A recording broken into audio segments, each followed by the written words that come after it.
Olá a todos, estamos aqui hoje com um papo muito interessante, vamos conversar com um produtor argentino, Domaine Bousquet. E a história dessa vinícola é interessante porque começou com uma família de Carcassonne indo passar férias na Argentina em 1990. Vamos descobrir um pouquinho do que se passou nessas férias para daí ter nascido uma vinícola argentina, de uma família tradicional de Carcassonne, que já fazia vinho há 4 gerações, mas na França. E vamos também provar alguns dos vinhos que eles têm no Brasil. Aqui no Brasil eles são representados pela Asa Gourmet e a gente vai provar 3 rótulos aqui. Vocês já vão saber tudo. Vou passar a bola agora para Inácio Martínez. Inácio, que tal? Un placer y muchas gracias por el tiempo.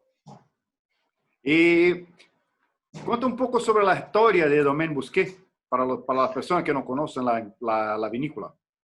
Bueno, a ver, Domaine Bousquet es una bodega familiar que tiene una tradición en el mundo del vino muy extensa, ya es la 4ª generación que está trabajando haciendo vino.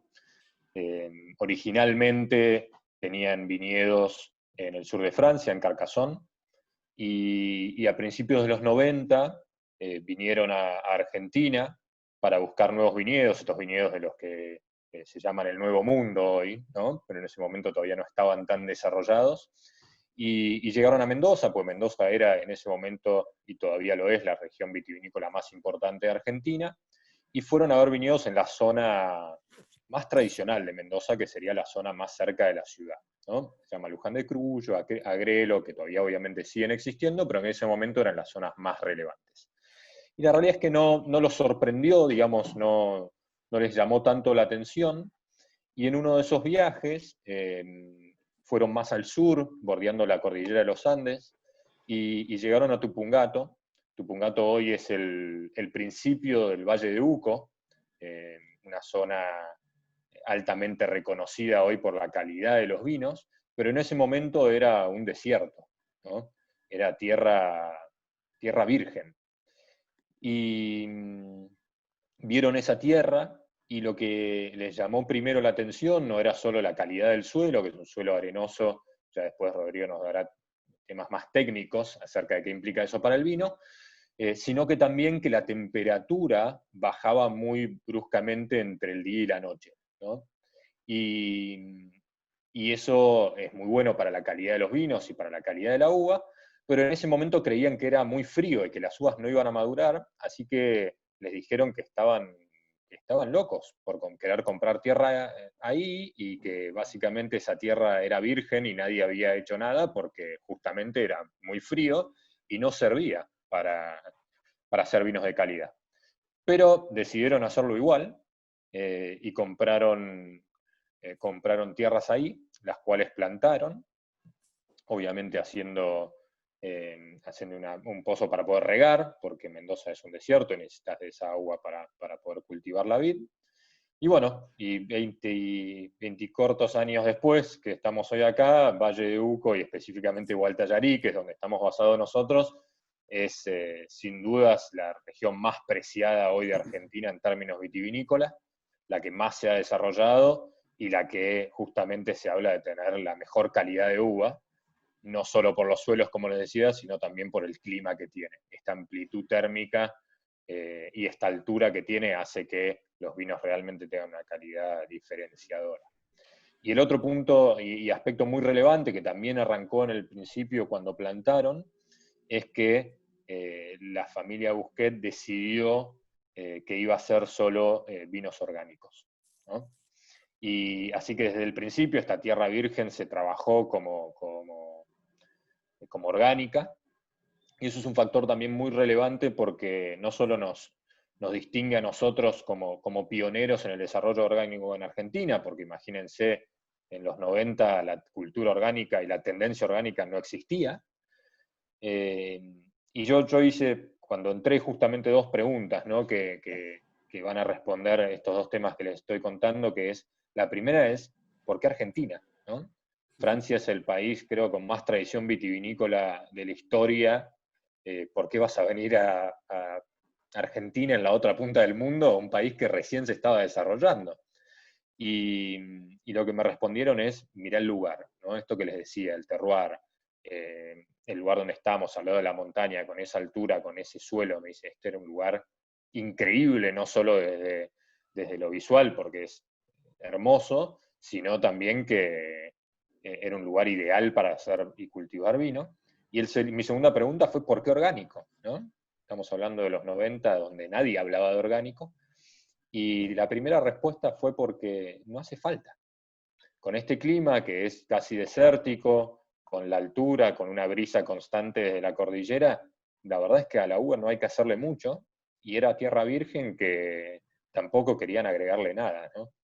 Aquela altura, no, al inicio de los 90, ¿ellos trabajaban de forma orgánica en Carcassonne, en las viñas que tenían en Francia, o empezaron con el orgánico en Argentina? No, entiendo que empezaron con lo orgánico en Argentina. Hay un punto muy relevante que es, Francia tiene un clima muy diferente, Sí. y eso hace que sea mucho más difícil establecer una cultura orgánica y una cosecha orgánica para el producto. No te sabría decir con certeza si así lo era, pero sin duda es que desde el lado del clima y desde el cultivo es muchísimo más difícil. Y sin duda es que también vieron eso en Argentina, ¿no? Vieron esa oportunidad de desarrollar un producto sin agregarle nada y que sea la esencia de la uva lo que termine en el producto final, ¿no? Estamos acá también con el enólogo de Domaine Bousquet, Rodrigo Serrano, que va a charlar con nosotros. Empezó a preguntar a Rodrigo Serrano sobre esta añada, esta cosecha de 2020 que fue muy distinta de las otras. ¿Qué pasó? Bienvenido. ¿Y qué pasó con 2020? Rodrigo, por favor, ¿se puede decir? Hola a todos, ¿cómo les va? Perdón por la demora, se nos alargó un poquito la reunión, pero bueno, acá estamos. Muchas gracias por el tiempo. Y sí, la cosecha 2020 ha sido una cosecha atípica en cuanto a lo climático. Tuvimos temperaturas un poquito más altas, las medias fueron un poquito más altas que las históricas, o sea que hemos tenido más calor, lo que por teoría nos tenía que dar niveles de alcoholes más altos, niveles de acidez más bajos y adelantar la cosecha.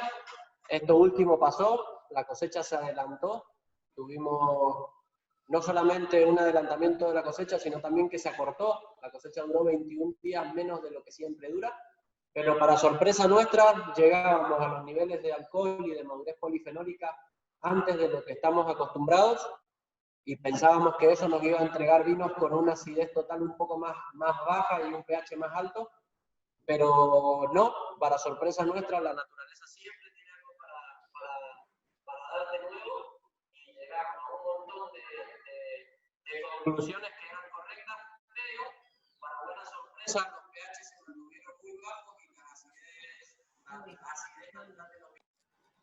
Eu acho que sim, ele já está embaixo. El pH de los vinos se mantuvo en los niveles históricos, entonces... Perdón, no sé si alguien habló. Sí, no, yo estoy te oyendo muy bien. Pues... Ok. El pH de los vinos se mantuvo en niveles muy bajos, lo cual es muy importante y es una característica de la zona. Así que creo que vamos a tener una cosecha en cuanto a niveles de calidad muy buenas. Estamos fraccionando los primeros vinos 2020 y estamos sorprendidos por la buena calidad.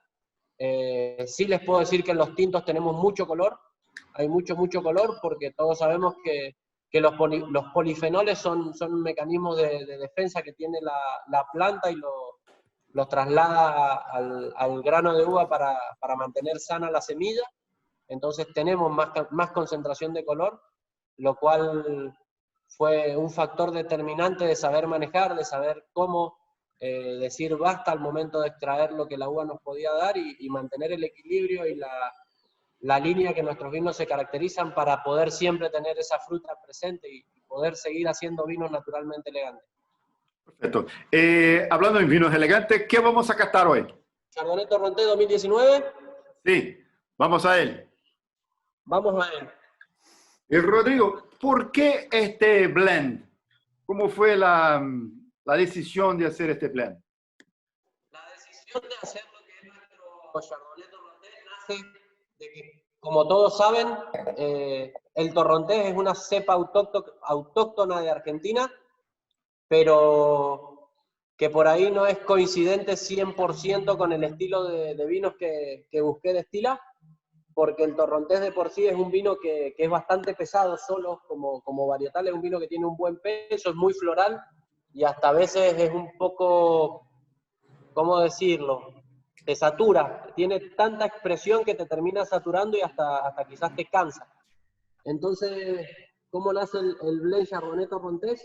Nace buscando un equilibrio de esa expresión floral que tiene el torrontés, pero buscando también mantener la elegancia y la frescura del Chardonnay en la boca. Entonces es como que vos, al recibir una copa de Chardonnay torrontés en la nariz, indefectiblemente sabés que es torrontés, pero una vez que te lo metes en la boca, vos esperás ese peso del torrontés que te llena la boca, que tiene mucho volumen, y no te encontrás con eso, sino que te encontrás con la crema y la frescura filosa que dan los chardonnay en esta zona. Entonces creo que es un gran equilibrio y creo que de ahí nace poder hacer el blend y no hacer un 100% chardonnay, un 100% torrontés, perdón. Y algo muy importante que nosotros hemos hecho la prueba es el cofermentar estas dos variedades o fermentarlas por separado. Tenemos mucho mejor resultado al cofermentar las dos variedades que al hacerlas por separado y después ensamblar los vinos. Pensamos que se interacciona mucho mejor el mosto y se termina de acomodar el mosto una vez que empieza a fermentar, cosa que cuando vos mezclás por un lado el chardonnay vino y por otro lado el torrontés vino no lo lográs. Entonces creo que eso es una característica muy importante que nosotros queremos mantener a lo largo del tiempo. Y te explico también el por qué. El Chardonnay y el Torrontés tienen puntos de madurez muy distintos. Nosotros cosechamos nuestro Chardonnay a partir del 20 de febrero normalmente. Y el Torrontés en Argentina siempre se cosecha después de la primera, segunda semana de marzo, mucho más tarde.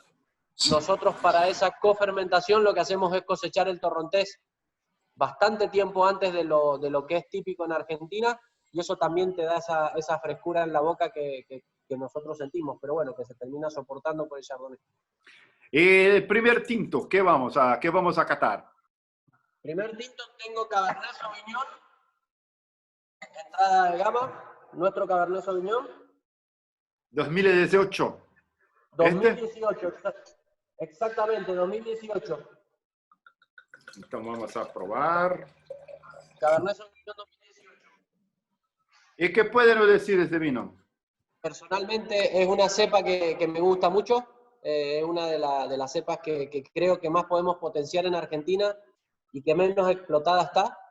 Hoy día todo el mundo asocia a la Argentina con el Malbec. En nuestro caso hacemos mucho Malbec, pero crecemos día a día y apostamos día a día a crear nuevas etiquetas de Cabernet y a crecer en gamas con el Cabernet. Estamos aprendiendo mucho del Cabernet y disfrutamos mucho hacer Cabernet. Creo que una tipicidad del Cabernet y que todo el mundo encuentra como algo típico en el Cabernet es la piracina, sí. El tener ese aroma familiar del pimiento, y nosotros lejos de eso buscamos todo lo opuesto, buscamos la fruta negra, buscamos la especia, buscamos un vino elegante y no un vino tan verde como por ahí puede ser un vino con mucha piracina del pimiento verde.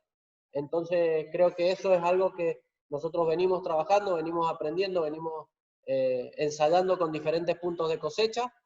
Entonces nosotros logramos narices elegantes que después a la hora de probarlo en la boca te dan un vino que te llena la boca, que te da dulzura, taninos muy dulces, taninos muy golosos, que no son los típicos taninos del Cabernet. El Cabernet normalmente se expresa con mucha dureza y necesita mucho tiempo de barrica y después de botella. Eso es algo positivo que nosotros podemos encontrar en Gualtallarí.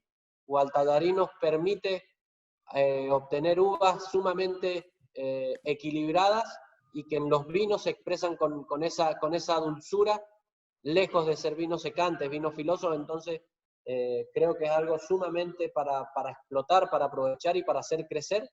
Creo que el Cabernet argentino tiene que salir al mundo y darse a conocer como una cepa que puede dar de todo acá y que puede competir contra los mejores Cabernet del mundo. El año pasado, sin ir más lejos, nosotros tuvimos un reconocimiento de parte de Wine Spectator, si no me equivoco, Nacho me va a corregir, pero creo que era Wine Spectator. Estuvimos dentro de los 100 mejores vinos del mundo en el reporte anual de Wine Spectator con nuestro Cabernet. Entonces, eso habla a las claras de que tenemos Cabernet para hacer calidad y competir con cualquier Cabernet del mundo. ¿Y tú crees que esto es de Gualtalarí? ¿Qué cosa que en Gualtalarí hay de especial para Cabernet? El tema de Gualtalarí es, primero que nada, lo que nosotros llamamos terroir. El terroir de Gualtalarí es único. ¿Por qué? Primero que nada, por las temperaturas. Nosotros tenemos temperaturas sumamente bajas en la noche y en el día temperaturas de sol. Entonces tenemos una amplitud térmica muy grande, lo que le permite a la planta equilibrarse con lo que es respiración y generación de fotoasimilados, lo cual no es fácil de obtener. Después de eso, no tenemos precipitaciones, es muy difícil tener una precipitación, entonces tenés mucha sequía que la regulás con tu propio riego por goteo. Y por último, lo que nosotros tenemos en Gualtalarí es el suelo. El suelo es un suelo muy arenoso, lo cual es excelente para dar esa suavidad que te digo de la boca, porque al principio la planta tiene una superficie sumamente amable para crecer, para desarrollar las raíces, pero una vez que empieza a pasar el tiempo, o empieza a crecer la raíz, o se empieza a ir para abajo, ya empieza a tener esa superficie calcárea, ese calcario típico de la zona, y abajo ya tiene piedra, entonces tiene un equilibrio de que no es un terreno en el que la planta se puede ir en vigor, pero tampoco es un terreno en el que es tan agresivo como puede ser un terreno 100% pedregoso, en el que es todo buscar la manera de supervivir, sino que tiene el equilibrio justo entre concentración y amabilidad, y creo que esos tres factores que te nombro son los que nos da Gualtalarí para lograr los vinos que hoy día logramos. Rodrigo, quería que hablases un poco sobre el trabajo orgánico en las viñas en Argentina. Creo que, como Nacho ha dicho, es una cosa pionera de Busquet. Primero que nada, lo que hizo que Domaine Busquet sea orgánico es lo que hablábamos recién, principalmente el terroir, las condiciones climáticas de diferentes temperaturas y de sequía. Como decía Nacho, las condiciones climáticas de la zona en la que viene la familia Busquet son muy diferentes. Pensá que en Mendoza el promedio anual de precipitaciones roza los 120 milímetros de agua al año, y en la zona de Carcassonne, donde Jan era originario, las precipitaciones anuales rondaban los 650 milímetros anuales, o sea, más de 4 veces de lo que tenemos acá, y esas precipitaciones se concentraban en la época de cosecha, entonces era muy fácil que la uva se pudriera si él no agregaba nada. Entonces cuando llegó a Mendoza por primera vez, que fue en el año 87, porque desde que él conoce Mendoza hasta que él se muda a Mendoza pasaron 10 años, y recorrió más de 600 campos hasta decidir comprar acá. O sea, hizo un estudio sumamente intenso, y lo que más lo enamoró era poder llegar a hacer su manejo orgánico, porque acá él sentía que no necesitaba nada más que la planta, mirar la planta y entender qué era lo que la planta necesitaba. Lo que vos decías recién de que la planta es más fuerte, es más resistente, no sé si es más o menos resistente. Sí te digo que la planta es un ser vivo como nosotros y tiene su inteligencia, y nosotros consideramos que la planta se regula desde el hecho de cómo enfrentar diferentes posibles ataques microbiológicos, hasta cómo dar la concentración adecuada, cuánta fruta dar. Acá en Mendoza, los viñedos convencionales normalmente fertilizan y tienen producciones estándar. En el orgánico, si vos un año tenés mucha producción, prepárate porque el año siguiente va a bajar esa producción, y así de la manera inversa. Si vos un año tenés poca producción y no hay ningún imponderable climático que te vaya a afectar tu producción, al año siguiente la planta va a aumentar su rendimiento. No nos pregunté el por qué, porque esto es todo empírico, pero la planta tiene la capacidad de autorregularse, lo cual es muy importante, y nosotros acá lo explotamos al máximo. ¿Por qué los argentinos hoy no quieren más hablar tanto de Malbec? Y quiero que tú hables de este Malbec 2017 que tenemos acá ahora, por favor. No es mi caso que yo no quiera hablar de Malbec. Yo tengo nuestra bandera es el Malbec y creo que lo que se tiene que venir son los diferentes Malbec de Argentina. Nosotros como argentinos y como productores de vino tenemos la posibilidad de vinificar Malbec hoy día de más de 7 regiones diferentes de Mendoza y cada uno de esos Malbec tienen características totalmente diferentes que lo que te permiten es entender que no solamente hoy día es Malbec en Argentina, sino que vamos a tener que dentro de poco empezar a hablar de Malbec por regiones. Creo que eso nos va a dar un valor agregado. Creo que el Malbec en Argentina no se va a acabar nunca, al contrario, va a seguir creciendo, pero creo que la nueva identidad del Malbec va a venir con Malbec de esta región, Malbec de la otra región. Nosotros como pioneros de Gualtallarí, creo que el primer Malbec que hemos destacado con su denominación de origen es nuestro gran Malbec, que es 100% Gualtallarí, y eso empieza a hablar de esa identidad de Malbec y esa identidad de poder decir de dónde viene nuestro Malbec para que el consumidor empiece a asociar características de ese Malbec y sepa elegir si quiere un Malbec de Gualtallarí, si quiere un Malbec de Altamira o si quiere un Malbec de Luján de Cuyo. Yo creo que viene por ahí. En nuestro caso, como te digo, somos Malbec y somos Malbec de Gualtallarí. Nosotros lo que encontramos versus algunas regiones de Mendoza y principalmente de Argentina es la amabilidad que te da Gualtallarí. Nosotros podemos hoy día terminar la cosecha y fraccionar un Malbec que el consumidor se lo va a tomar, o podemos esperar los 5 años, que el vino va a aguantar esos 5 años, pero hemos comprado uva en regiones para poder empezar a aprender y poder tomar decisiones a futuro, y encontramos uvas de determinadas regiones que por ahí son más livianas, tienen menos volumen de boca, y por ahí uvas de otras regiones, como te decía recién, de suelos más pedregosos, sin arena, que son sumamente agresivas, que si vos ese vino no lo dejas 2 años en la barrica y 2 años en la botella, después te va a costar un montonazo tomártelo, o sea, necesitas que el vino se termine de redondear. Eso Gualtallarí no te lo genera, Gualtallarí te permite tomártelo hoy o esperarlo esos 4 años, vos sos libre de decidir, y creo que es un poco lo que define nuestros Malbec Reserva, Gran Reserva y el Malbec que compone Mérida, ¿cierto? ¿Qué tú piensas del futuro? Porque si hablamos de 15 años atrás, pensamos en estos vinos muy pesados, concentrados, super extraídos. Hoy tenemos este vino más frescos, esta busca por la frescura. Si pensamos 15 años adelante, ¿qué cosa tú crees que verá? Si pensamos los vinos 15 años más adelante, yo creo que nosotros estamos por el camino correcto. Yo creo que esto que nosotros hacemos hoy día, de no intervenir el vino, respetar lo que la planta o lo que la tierra nos está dando en forma de fruta y procesarla sin intervenirla, más que cuidar lo que la planta nos está dando hasta la botella, creo que es el camino. Y creo que el consumidor va a buscar, o ya está buscando, pero va a entender mucho más y va a tener mucha más información de lo valioso que es hoy día poder tener una botella de Tomás Musquet que solamente tiene uva, que nos la dio la tierra sin ningún tipo de sintético, y esa uva que la tierra te dio sin ningún tipo de sintético se transformó en vino sin más intervención del hombre que poder acompañar esa transformación sin tampoco agregar ningún sintético en el producto y llegar al consumidor 100% puro. Queria agradecer a presença de vocês aqui no Gula TV, esse papo muito bom com o Domaine Bousquet. Provamos aqui os 3 vinhos. Apenas lembrando que aqui no Brasil, o Domaine Bousquet é representada pela Asa Gourmet, e vocês encontram os produtos que eles têm à disposição. Eles têm site e é fácil a entrega e contato com eles também.